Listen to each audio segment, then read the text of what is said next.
the world's big wave with snarky lines and hearts so bold.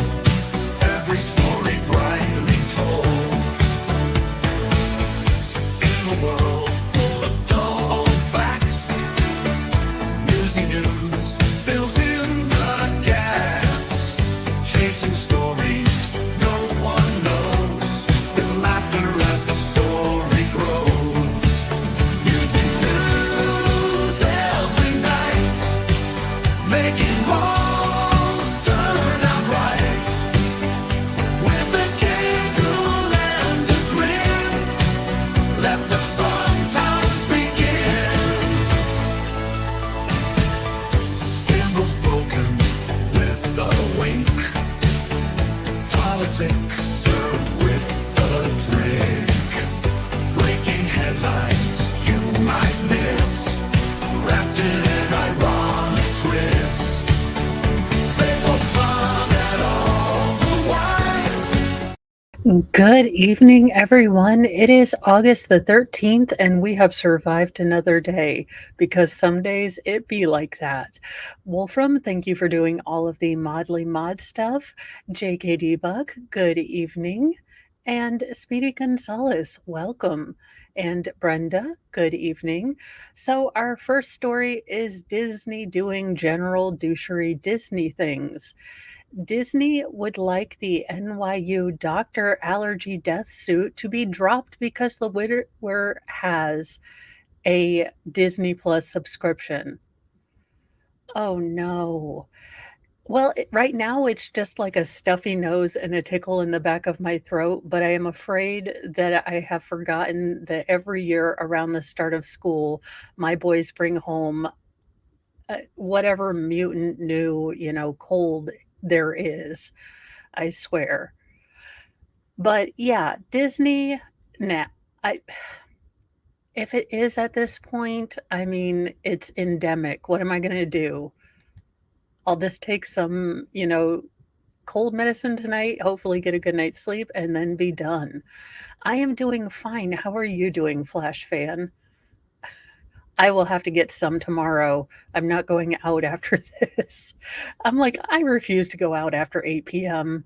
I love being, closer to old and get off my lawn territory than young and stay out all night territory. But yeah, Disney continues to, well, just be a giant piece of poo. Disney is trying to get the wrongful death lawsuit filed by a New York University doctor's grieving husband tossed because he signed up for Disney Plus streaming service years earlier. No BS, Court Paper said. This doctor's name is Kenakoporn Tengusans, and I've probably butchered that mightily, but she is the woman that died, leaving behind her husband, Jeffrey Piccolo, who is currently suing the theme park juggernaut, claiming she suffered a fatal allergic reaction shortly after eating at a Disney Springs restaurant in Florida last October. Disney is now claiming the $50,000 lawsuit should be moved out of the courts because Piccolo agreed to arbitrate all disputes with the company when he first signed up for a 1-month trial of Disney Plus. What in the absolute degenerate and a-hole corporate greed thing is this? So because this man signed up for Disney Plus eons ago, they would like him to go to arbitration instead of sue because the restaurant claimed that, the meal was going to be allergen free. They failed to keep that up. And then they're like, but he signed up for Disney Plus, so he has to go through arbitration.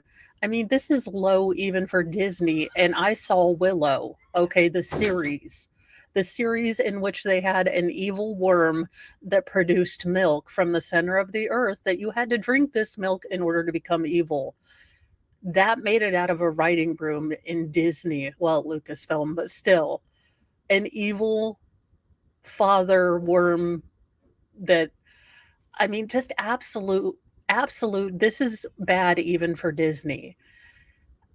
Piccolo's attorney, on their part, have slammed Disney's latest motion as preposterous and outrageously unreasonable.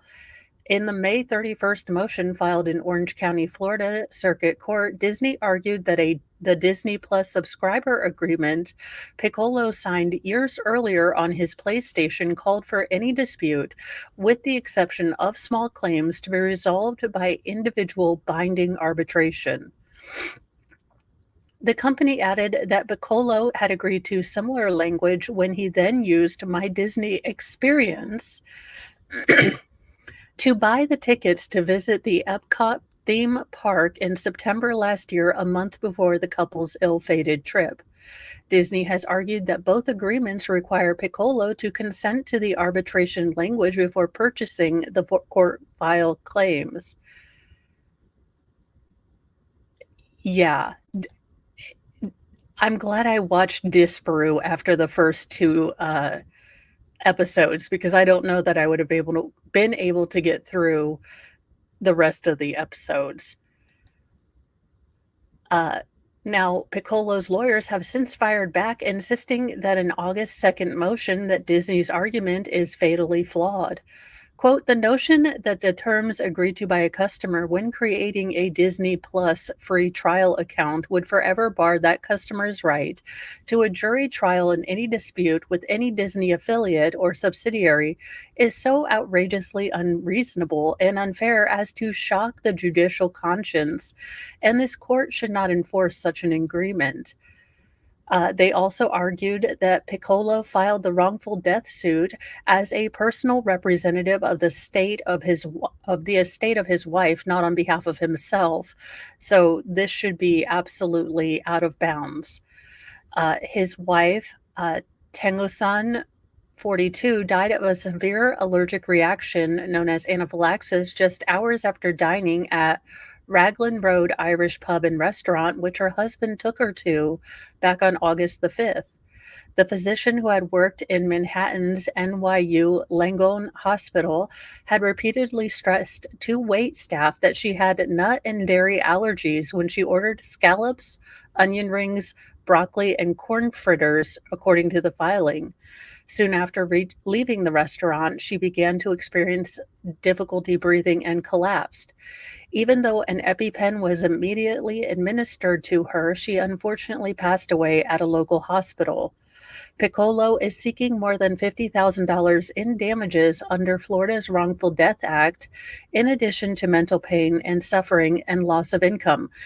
If I'm on this jury and I find out that Disney wanted to use his free Disney Plus trial, thing in order to try to lowball him, I am giving him Lucasfilm.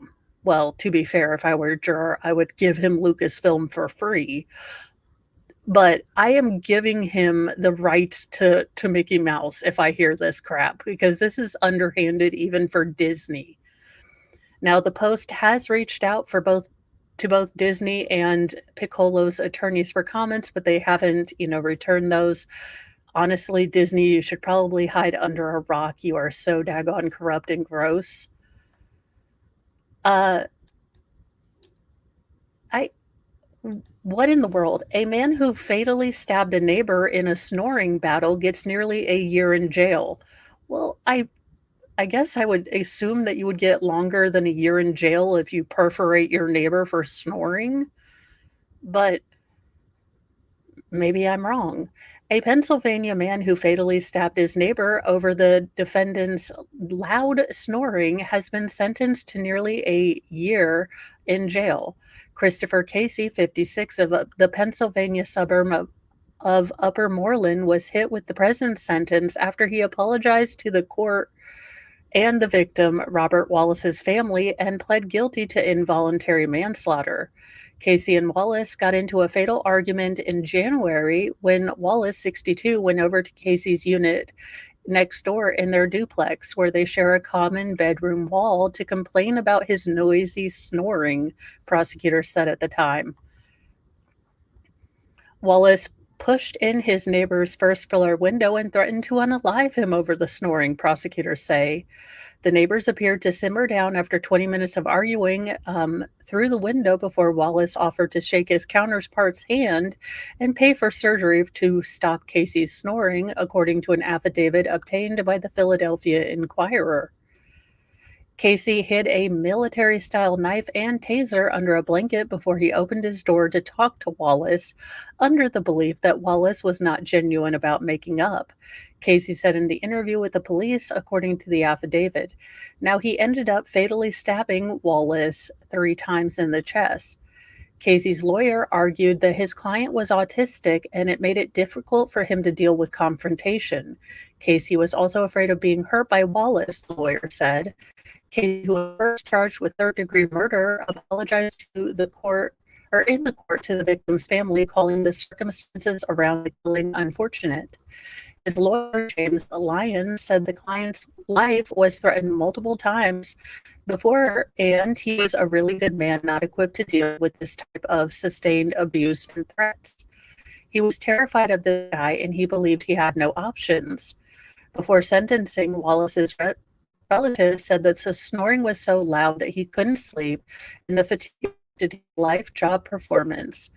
Casey, who also pled guilty to the possession of an instrument of a crime, received a sentence of 11 and 1/2 to 23 months in county jail, but will be free after 8.5 months in jail, according to the publication. His lawyer said that he has only 1 month left to serve behind bars, given time served. So it seems like the person that okay, I I'm having a hard time piecing this one together. I can't figure out if the snorer or the snore. Okay, so Wallace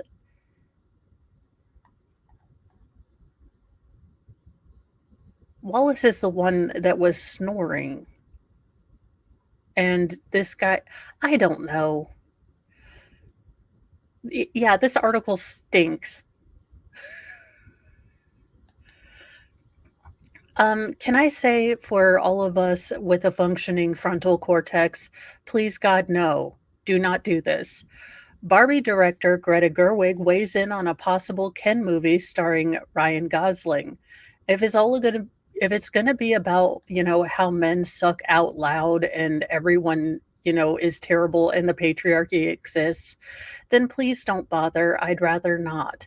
Now, if it's just gonna be, well, I don't really think, okay, call me crazy, but I don't really care for Ryan Gosling as a blonde, so I'm not real there for that. But no, please don't. Save us all. Can you feel the Kenergy? God, I hope not. Following the success of the 2023 film Barbie, Greta Gerwig recently played coy about the possibility of a Ken movie starring Ryan Gosling. During an interview on Sunday, 60 Minutes correspondent Sharon Alfonsi asked Gerwig if there was ever going to be a Ken movie. Gerwig stated she couldn't comment on that, but wouldn't totally rule it out. Ma'am, don't you have C.S. Lewis to assault? Yes, Greta Gerwig, the woman who brought you an entire movie that has a zenith and ending of a chick going to a gynecologist. Yes, I am not making this stuff up. The Barbie movie ended with a chick going to a gynecologist, is going to be in charge of Netflix new C.S. Lewis, The Chronicles of Narnia reboot. I can only imagine what kind of absolute crap we are going to get from that. I mean, the truth is, I guess we'll see, the director said with a smile. Gerwig found her perfect Ken early on in creating Barbie. The 41-year-old and her partner both work and life. Filmmaker Noah Baumbach explained that they always had Gosling in mind to play Ken while writing the script. The couple even wrote the 43-year-old's actor's full name next to Ken's lines in the first draft. Gerwig and Baumbach had so many ideas for Ken in the final draft that they couldn't fit them all into the script. Ugh. An earlier version of the script called the Ken effect in the real world and included a scene in which Gosling played himself. We had way too much material for Ken. We would write and write and write, Gerwig explained or admitted before Baumbach warned her not to give it away. You know what's crazy about this is Ken is actually the only freaking understandable character in the Barbie movie. He is treated like an accessory. He is dehumanized, not given agency. He has no absolute uh he has nothing to do in life other than to be an accessory to Barbie. And and he's actually the main hero. I mean, yeah, he goes through an emo stage, but honestly, I was rooting for Ken and or the apocalypse during that entire movie. So please, dear God, don't bring Ken back. They're already remaking Labyrinth. I cannot believe it. I am starting a class action lawsuit. Writers, keep your hands off my, early childhood. I will bring out the bad touch doll where you hurt my childhood. Now stop it.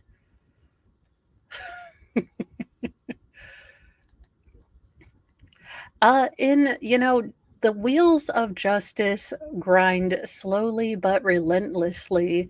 This absolute douche canoe, former police chief who led a raid on a Kansas newspaper, was hit with a felony charge. This is the newspaper that wrote true but unflattering stories about the mayor and the police chief, and they decided to raid them. Yeah, at least that is the with, Tom Hiddleston instead of again, the 2 main antagonists in The Labyrinth were David Bowie and David Bowie's codpiece, and I and look, it was weird watching that movie again. I realized how much we get to see David Bowie's crotchular region, which makes me question a whole lot of things about Jim Henson, but, David Bowie is the only man that I will approve gyrating weirdly with puppets in a child's show. Just I'm saying. Former Kansas Police Chief Gideon Cody has been charged with felony obstruction of justice in connection to an August 2023 raid of a local weekly newspaper, the Marion County Record. Cody also faces a single charge of interference with the judicial process. He resigned in October 2023 after police body cam footage showed him rifling through Marion County Record documents pertaining to himself, both at the newspaper's offices and the publisher's home.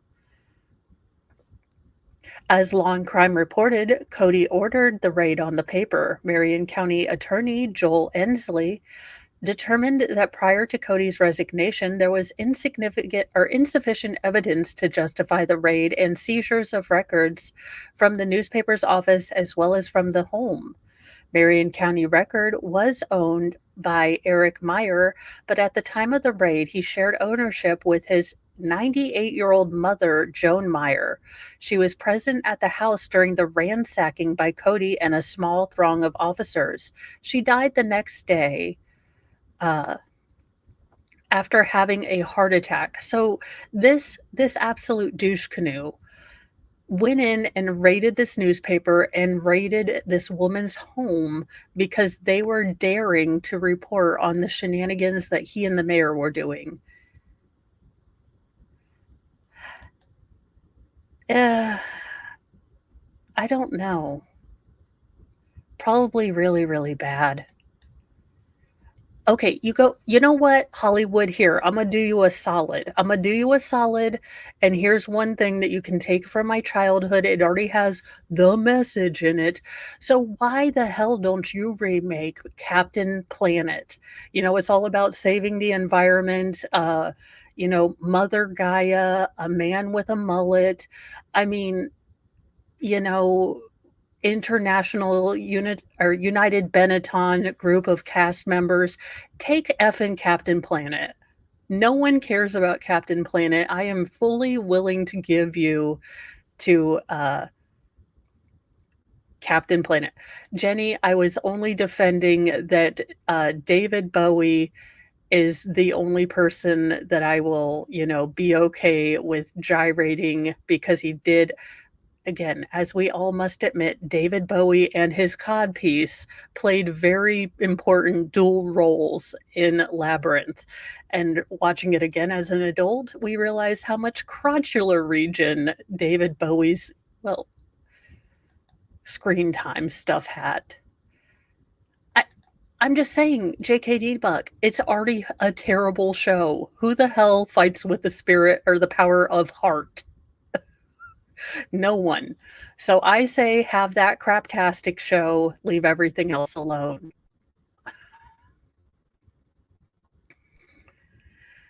Joan Meyer had forewarned the police that the stress of their conduct in raiding her home would kill her.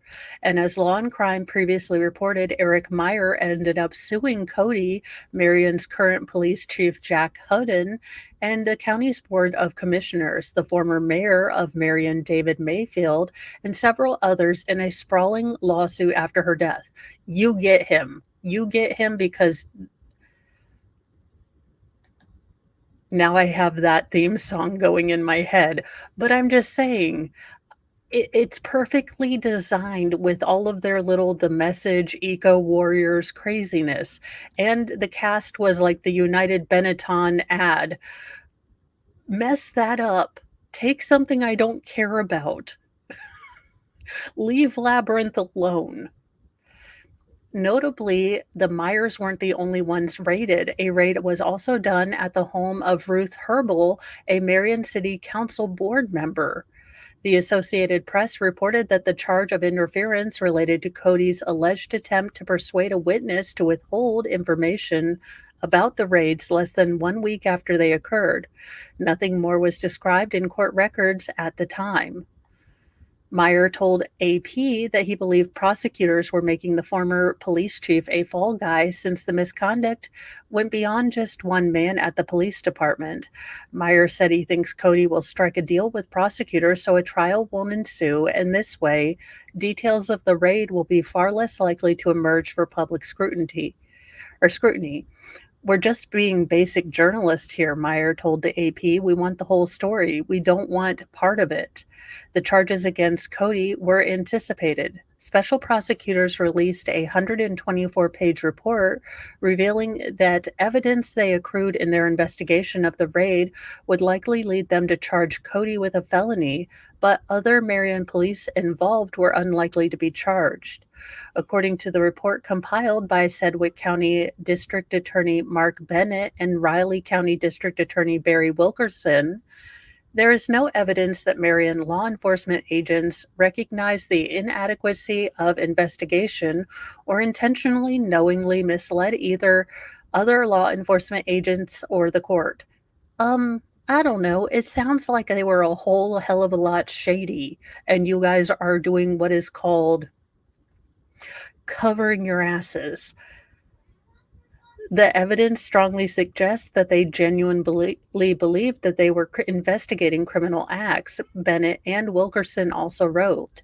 As for Cody, Bennett and Wilkerson said they found text messages between the former police chief and local business owner, Carrie Newell, indicating that Cody asked her to delete texts between them. He was concerned, prosecutors said, that people would get the wrong idea about their relationship, which she said was completely platonic.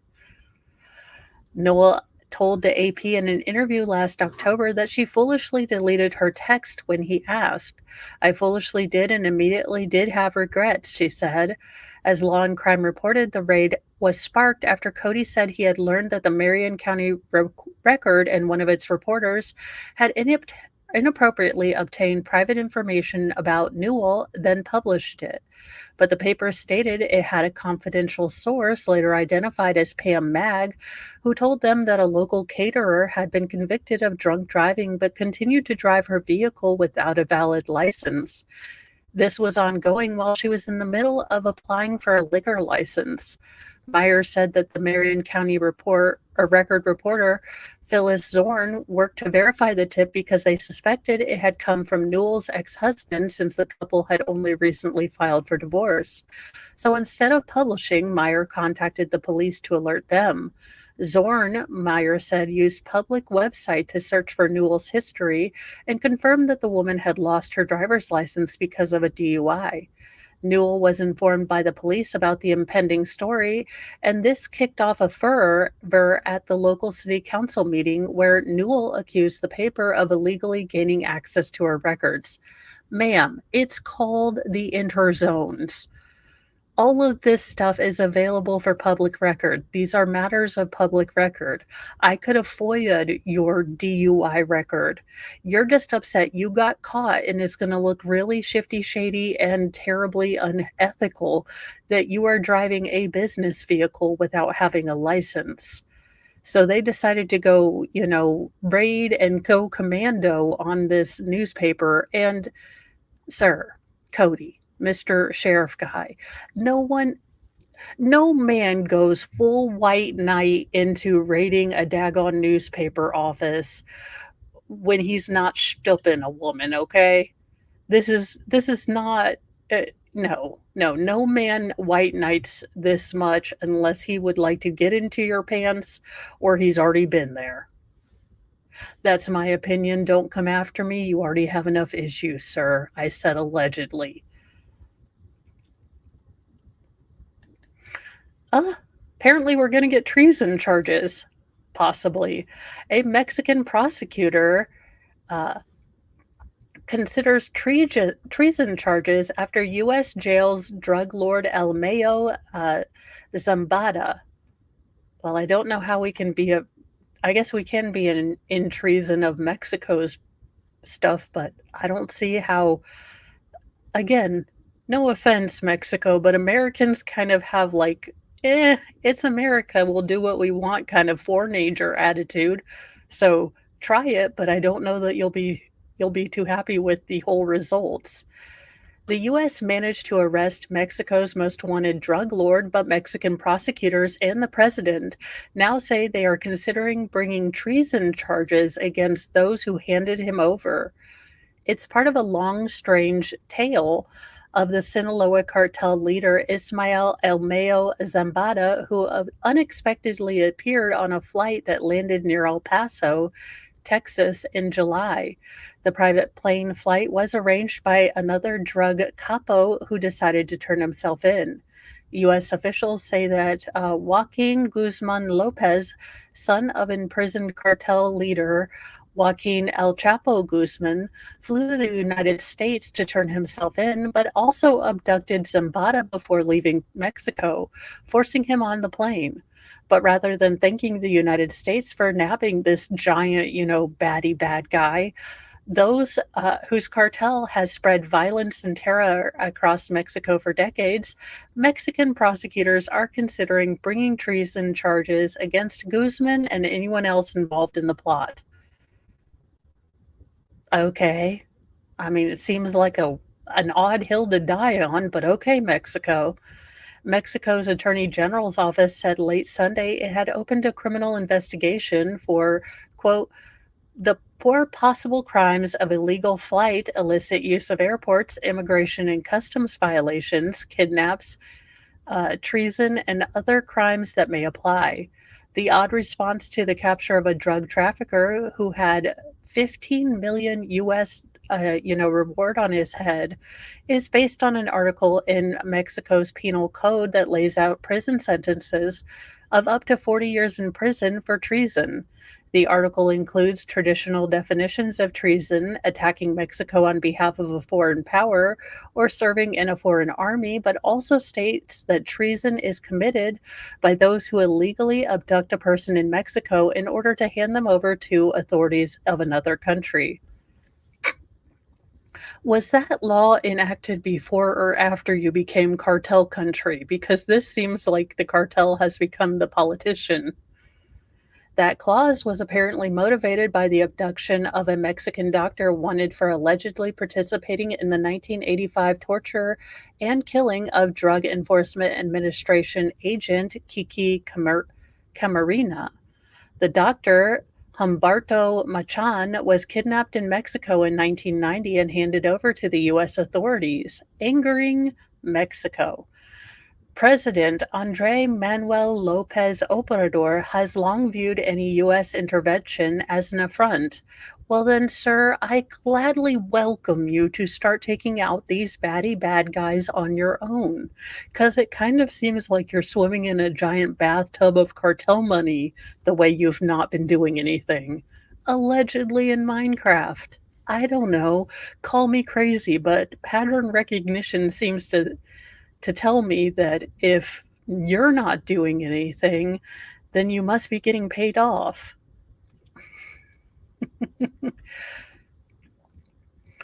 When asked about the Zambada case and possible involvement of a senior politician from Lopez Obrador's Morena party in negotiations with the drug lords, the president depicted the whole issue as a possible U.S. plot to smear him by tying his party to drug lords.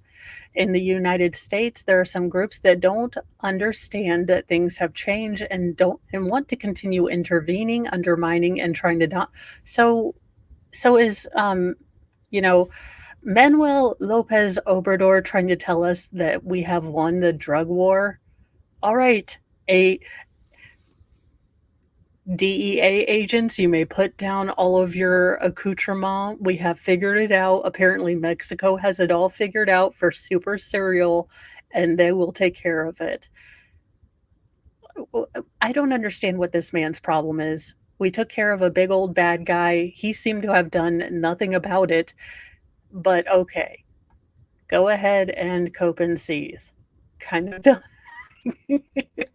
And well, it was a good try, but when you pay people to take your college courses, maybe make sure you don't get caught.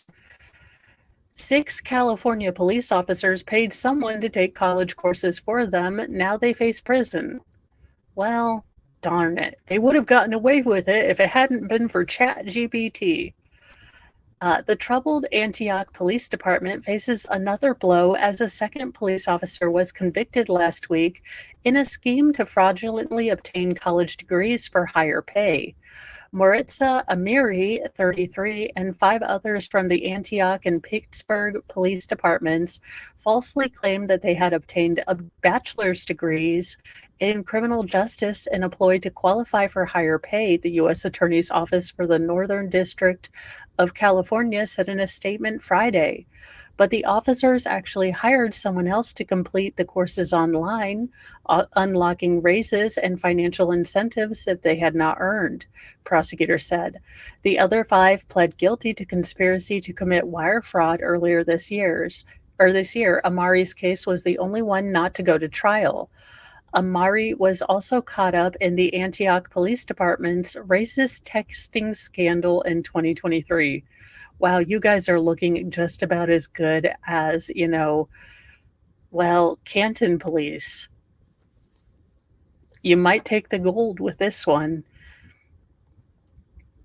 Let's see here. I'm going to rush order my degree to get my pay raise jump-started, one of the officers allegedly wrote.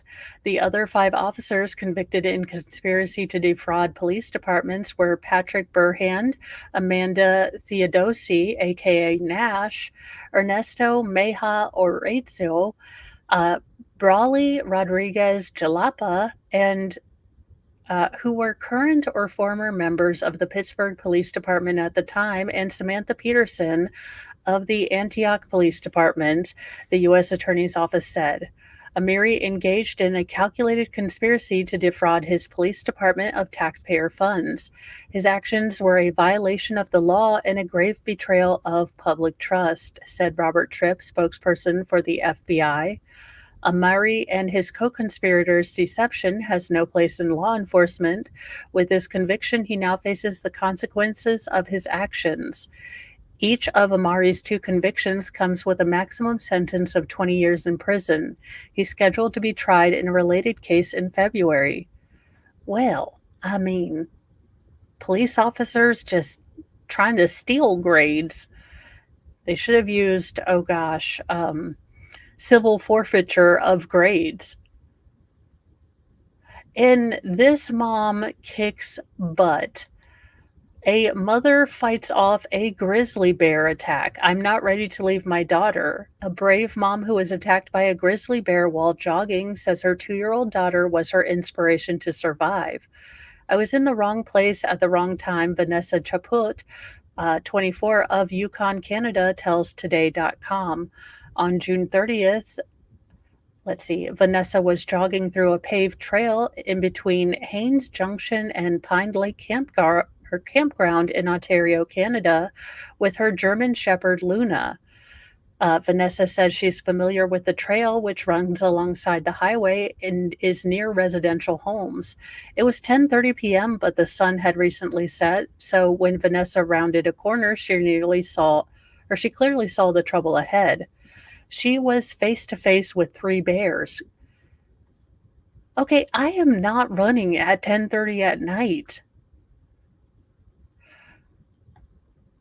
I spotted the male that would attack me first and 2 smaller bears about 10 feet away from me, she said. There was also a 4th smaller bear right behind me, which I didn't see.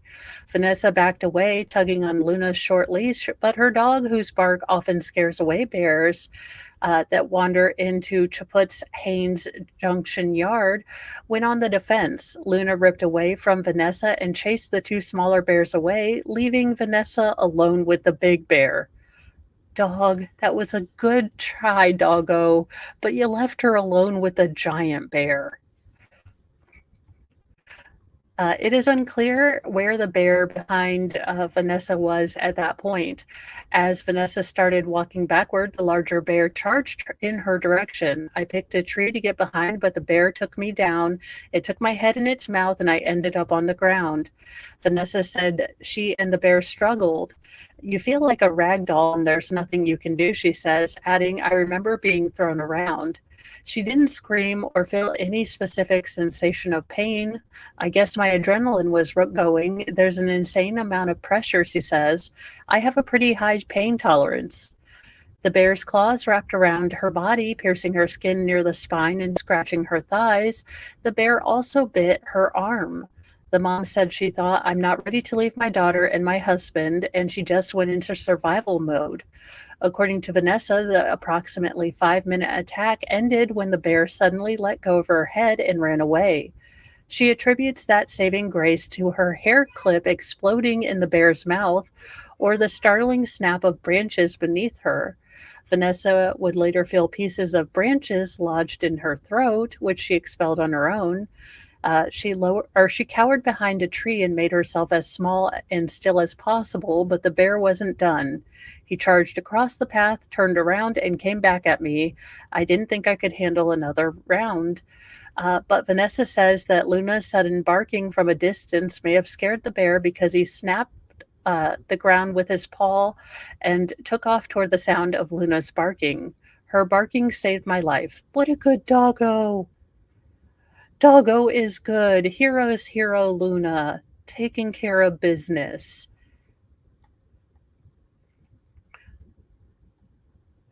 Slowly, Vanessa made her way to the Alaska Highway where she was reunited with Luna, who was unharmed.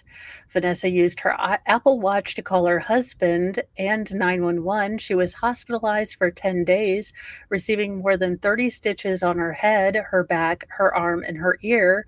She had a broken arm, which is still in a cast, and said she lost blood but did not need a transfusion.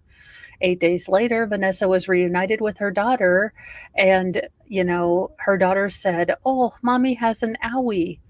The Yukon Conservation Officer Service shared on its Facebook page, conservation officers respond to a report of a serious bear incident on the Trans-Canada Trail connecting Pine Lake to Haines Junction about 10:30 p.m. on Sunday, June 30th.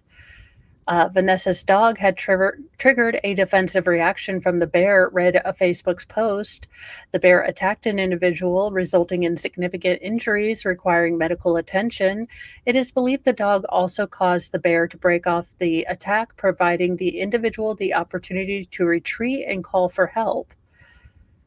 The department stated that the responding conservation officer responded and euthanized a bear that was present at the exact location of the attack.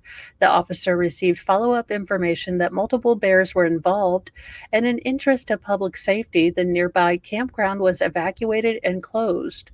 According to the post, 3 additional bears matching the description were located in the area and 2 were euthanized. Efforts were still being made to recover the 4th bear. Officials said that conducting necropsies, which is like autopsies, but they're for animals, on the bears, which have a mixed composition of ages and sexes. As the post stated, DNA samples from the bears as well as forensic samples from the scene will be provided to a lab in Alberta to help identify the bear that attacked the person. The necropsy and tests will help confirm the group dynamics between the bears and whether they're related in breeding condition or other genetic factors. The government of Yukon refers today.com to a tip sheet on how to behave around bears, including when bears are aware and unaware of the presence of humans, stating bear encounters rarely result in an attack. Remaining calm is the most important thing to do. Uh,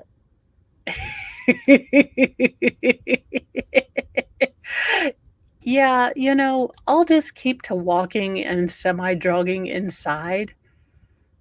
I'm okay with, no bear attacks, although Dingus, when he gets a case of the zoomies and he thunks down the hallway, he sounds like an entire herd of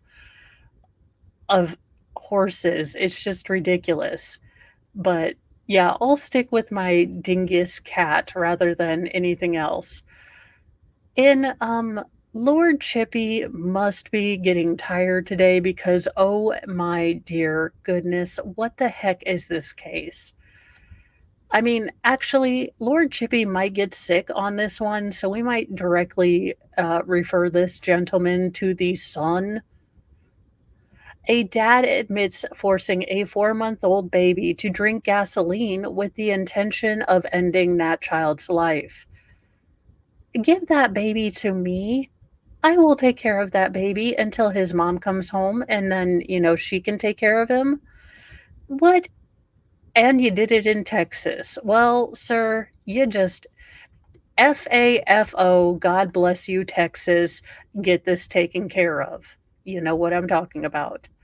A 24-year-old father in Texas is facing attempted capital murder charge after police said he intentionally gave his 4-month-old son gasoline to drink. A review of publicly available court records shows that Edgar James Bridgmond is also facing a charge of evading arrest. He is currently in detention in Paris, Texas, and being held on $255,000 bond. It is unclear if the Paris, Texas resident has obtained an attorney.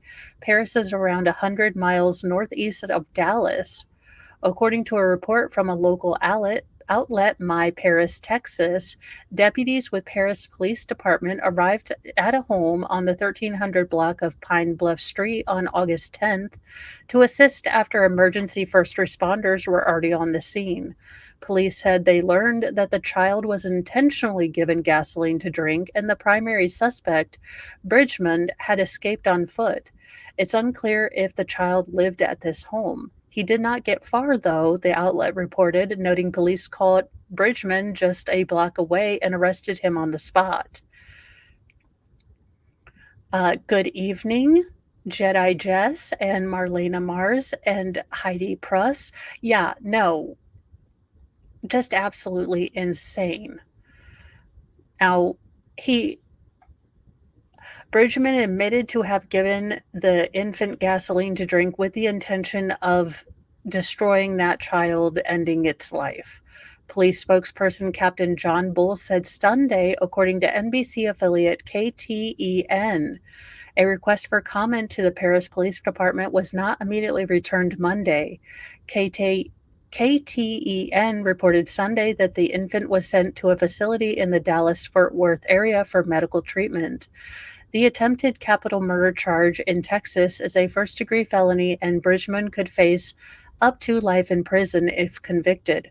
Okay, I am going with send him to Hunger Games. I'm kind of okay with having our own little gladiatorial, convict, I don't know, bread and circuses at this point. Good evening, General Tunes. Let's see. District Attorney's Office in Lamar County did not immediately return a request for comment to Law and Crime, so as of Monday, no charges yet appear on the criminal docket for Bridgmond connected to the alleged attempted murder of his son. Public records do show, however, he was previously charged with no valid driver's license, expired registration, and failure to maintain financial responsibility in December 2023. Just what is going on here? That didn't take long. Another Disney child star is getting in the news and, possibly laying hands on someone. Disney star Sky Jackson arrested for battery after a fight with her boyfriend, but says that they're engaged and expecting. And I'm really sad about this one. I always thought she was a very beautiful young lady when my kids made me watch Jessie like it was my daggone job. And I always hoped that, she wouldn't go through the crazy Disney kid curse, but Disney Channel star Sky Jackson was arrested last week for DV following an altercation with her boyfriend, Page Six has confirmed. The Jessie actress, 22, allegedly ran into legal trouble at Universal City Walk in Hollywood, California on August 9th after security noticed she and her boyfriend beginning to fight. A representative for Los Angeles County Sheriff's Department tells Page Six. Security decided to call the police after claiming to have seen Jackson push her boyfriend more than once. Guards detained the couple until local authorities arrived and reviewed footage, which allegedly showed the bunked star had pushed him twice. Jackson was arrested for misdemeanor DV, cited and released a few hours later. The case will be reviewed by LA County District Attorney's Office to determine if the charges are warranted.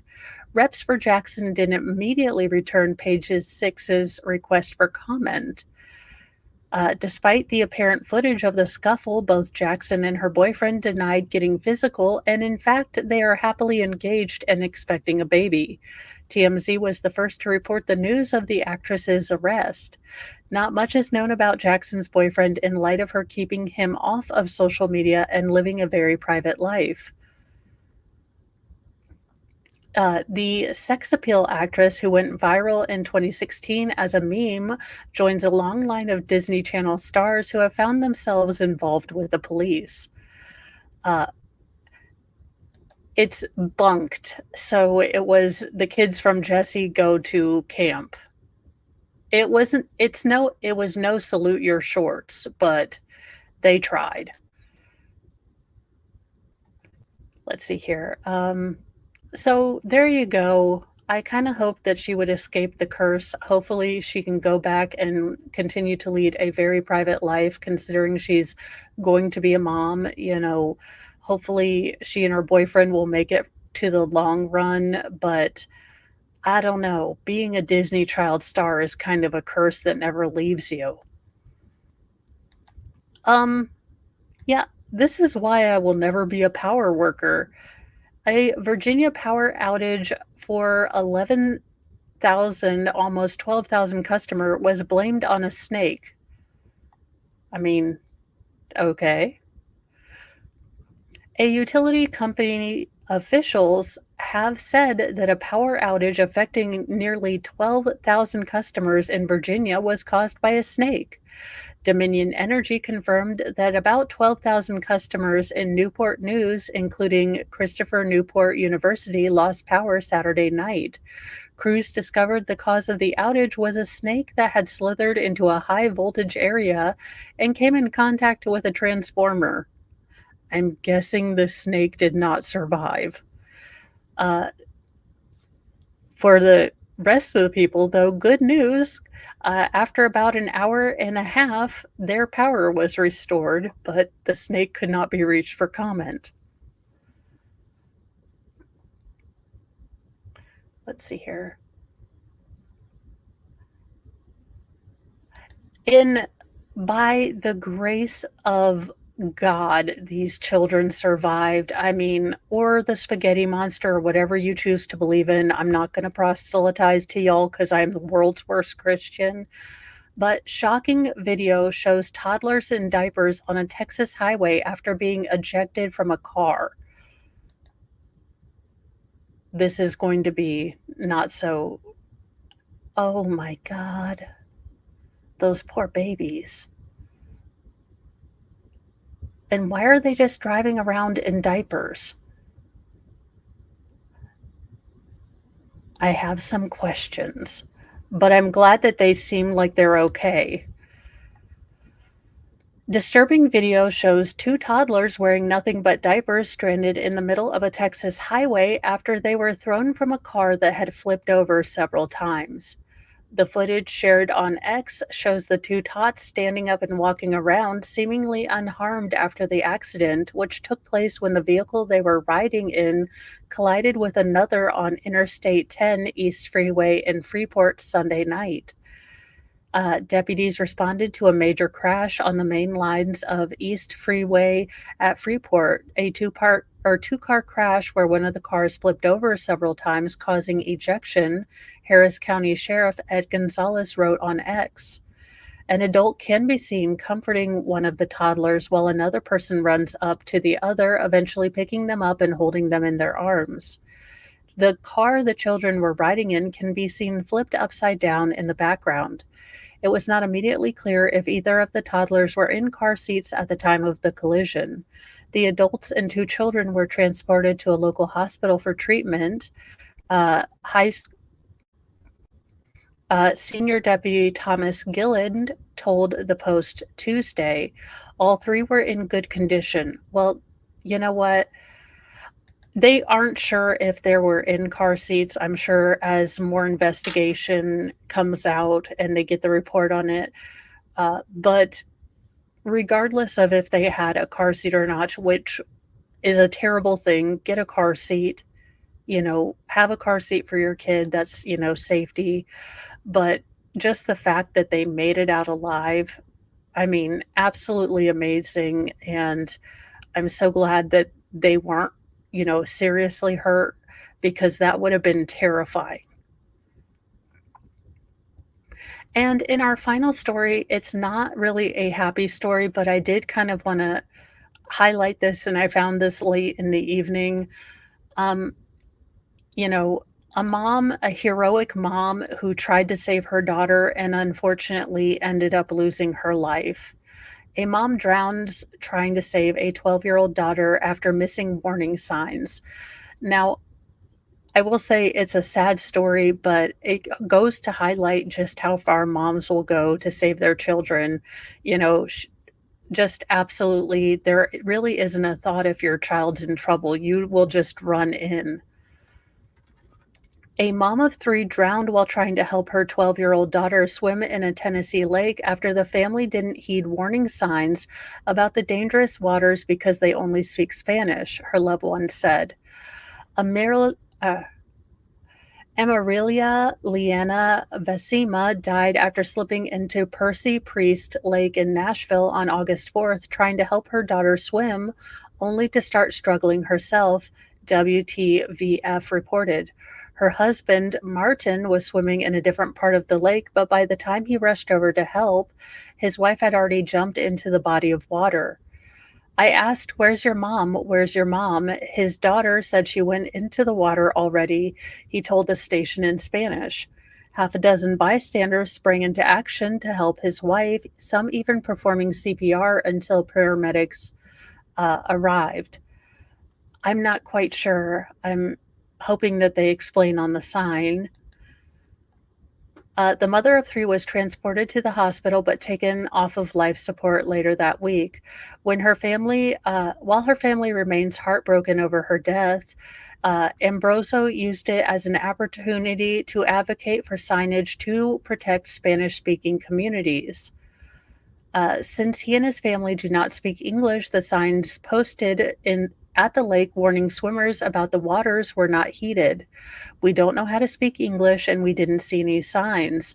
He said, adding it would have been helpful to have clear sign noticing dangerous parts of the lake in both English and Spanish.